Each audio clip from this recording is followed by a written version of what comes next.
আপনাদের প্রথম বুঝতে হবে যে আপনারা কি করছেন। একটি ভালো উদ্যোগ, সেটা সঠিক।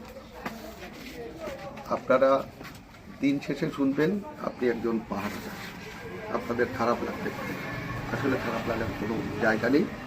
আমরা প্রত্যেকেই পাহারাদার, কারণ আপনার কারণে 10টি পরিবার নিশ্চিন্তে ঘুমাচ্ছে। তার কোনো চিন্তা নেই যে আমার বাড়ি চুরি হতে পারে, হামলা হতে পারে। এটাই হচ্ছে একটা ইবাদত। আপনি সেই ইবাদতের অংশীদার, যিনি তার কারণে 10টা পরিবার ভালো আছে, নির্বিঘ্নে ঘুমাচ্ছে, চুরি ডাকাতি থেকে মুক্ত আছে। এটাই হলো আপনার জন্য বড় পাওয়া। আপনারা গ্রুপ করেন লোক অনুযায়ী, মাসে জানি 2টার বেশি ডিউটি না পড়ে, তাহলে একটু মনক্ষুণ্ণ হবে যে 2টা 3টে আমি দিচ্ছি, ও দিচ্ছে না। কিন্তু আপনাদের সবার আগে মনে রাখতে হবে কে পাহারা দিচ্ছে না সেটা আমার আলোচ্য বিষয় না, আমি দিচ্ছি, এটাই বড় কথা। যদি কেউ দিচ্ছে না, দিতে অনেকে চাইবে না, ওইটাকে ধরে যদি রাগ করেন পাহারা বন্ধ হয়ে যাবে। আর একটু বড় জায়গা আছে, আপনারা কাকে মানবেন? একজন অভিভাবক আপনাকে রাখতেই, সেটা আপনাদের মেম্বার সভা হতে পারে, আপনার এলাকার সর্বোচ্চ, তার থেকে তার বাচ্চা যারা বয়স্ক আছে, যদি মনে করেন সে অভিভাবক থাকবে, তাকে আপনাদের মানতে হবে যে সিদ্ধান্ত ভুল দিক সঠিক দিক অভিভাবককে দিয়েছে। সেই জায়গাটা যদি আপনারা অবমূল্যায়ন করেন, তাহলে আপনারা পিছিয়ে খাবেন, পড়ে যাবেন। এই জায়গাটা আপনাকে রাখতে হবে যে তমাল মাটি বানা থাকে, আমি ঢাকা থাকি, আসা যাওয়া করি, আমরা তো আর আপনাদের ওইভাবে সময় দিতে পারবো না। প্রয়োজন হলে আসবো, কিন্তু কোন লোকটাকে আপনারা রাত 12টায় পাচ্ছেন, 1টায় পাচ্ছেন, 3টায় পাচ্ছেন, ভোরে পাচ্ছেন, বিকেলে পাচ্ছেন, সেই লোকটাকে আপনারা খুঁজে বের করুন, তার হাতে দায়িত্ব দিন। লোক অনুযায়ী 8 জন 7 জন 5 জন করে 5টা 10টা 15টা যদি কমিটি হয়, তাহলে মাসে 2টা পাহারা পড়বে। আর আপনারা একটা জিনিস জেনে রাখেন, এই মাদু যারা অপকর্ম করে এরা প্রত্যেকেই দুর্বল, একজন পাহারাদারই যথেষ্ট। ওরা যদি শুনে যে এখানে পাহারা আছে, ওইখানে চোর আর ঢুকবে না, কারণ আপনি হলো সত্যের পথে আছেন, ন্যায়ের পথে আছে। সে কারণে যারা অন্যায় করতে যাচ্ছে ওরা এমনি বেরিয়ে যাবে। আপনার একটা ইউনিফর্ম পার্টি বলেছে, ইউনিফর্ম অবশ্যই দরকার আছে। আপনার নিজের সেফটির জন্য যতটুকু প্রয়োজন, কাটবে লাঠি হোক বাঁশ হোক, ততটুকুই আপনি ব্যবহার করবেন, কারণ আপনারা কারোর সাথে যুদ্ধে লিপ্ত হচ্ছেন। আপনার একজন মাদক কারবারি ধরা করতেই পারেন, ধরতে গিয়ে আপনি বাধার সম্মুখীন হতে পারেন, ওই সেফটি ওটুকু।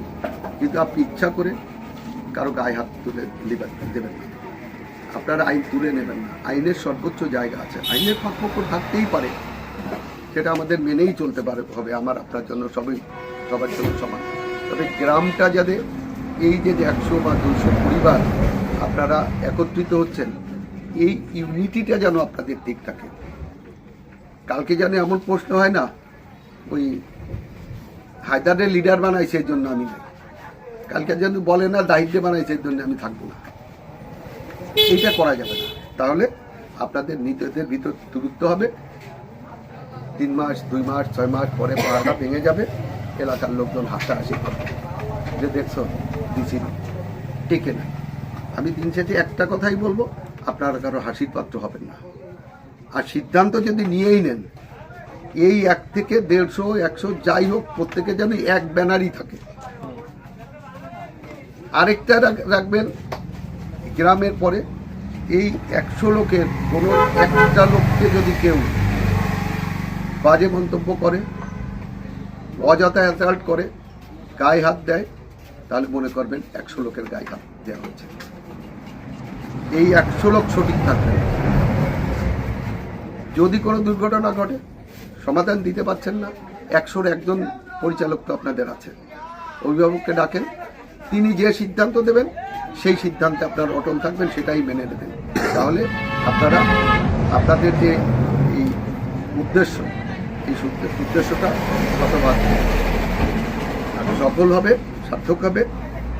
আর একটা জিনিস আমি বলবো, আপনারা এখানে কোনো পরিবার, কোনো ব্যক্তি কাউকে ছোট অথবা বড় করবেন না। রাজনীতি নির্ভর সারা বিশ্বই কিন্তু এই জায়গাটাকে আপনি আমরা কে কোন দল করে 100 লোকের ভিতরে যার যার দলগত সিদ্ধান্তে যখন সে দলীয় প্রোগ্রামে যাবে দলীয় চলে যাক, কিন্তু এই জায়গাটায় কোনো রাজনীতি আপনারা স্পর্শ করতে দিবেন না। সেটা ক্ষমতাসীন দল হোক, ক্ষমতার বাইরের কোনো দল হোক, যদি রাজনীতিকে নিয়ে যান তাহলেও আপনারা ভেঙে যাবেন, ক্ষতিগ্রস্ত হয়ে যাবেন। এরপরে একটা জায়গা রাখবেন, কোনো একজন ভাই আপনার আজকে অসুস্থ আছে, কারো হসপিটালিটি আছে, কারো কেউ অসুস্থ আছে, পারিবারিক একটা অকেশন আছে, আপনাকে ছাড় দিতে হবে। যে পরিবারের অনুষ্ঠান আছে, 7 জনের জায়গায় 5 জন বা 6 জন করছে, কিন্তু ইনফর্ম করে যাবেন যে আমি আজকে পারবো না, এই ছাড়টা আপনাকে দিতে হবে। কিন্তু যদি বলেন 5 জন আসছি 2 জন থাকতো না, কেন হবে না, চলে যাবো আমরা, তাও কিন্তু আপনারা ক্ষতিগ্রস্ত হবেন। যাক, এই সমস্ত পরিবেশ জুড়ে আপনারা একত্রিত করে আমি চাই আপনারা এগিয়ে যান। আপনারা অবস্থান অনেক ভালো, আল্লাহ দিলে আপনারা একটা সক্ষম জায়গায় পৌঁছেছেন, সবার দৃষ্টি আছে, আপনারা পারবেন। ধন্যবাদ সবাইকে।